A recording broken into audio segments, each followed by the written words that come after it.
এই বসে সাইড দিয়ে মোটরসাইকেল আস্তে আস্তে চালাই ভাঙার দ্বারা কেটে থামাই দিই হাতের অবস্থা দেখেন ওরে এদিকে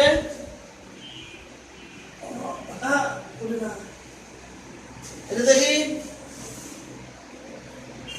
যায় না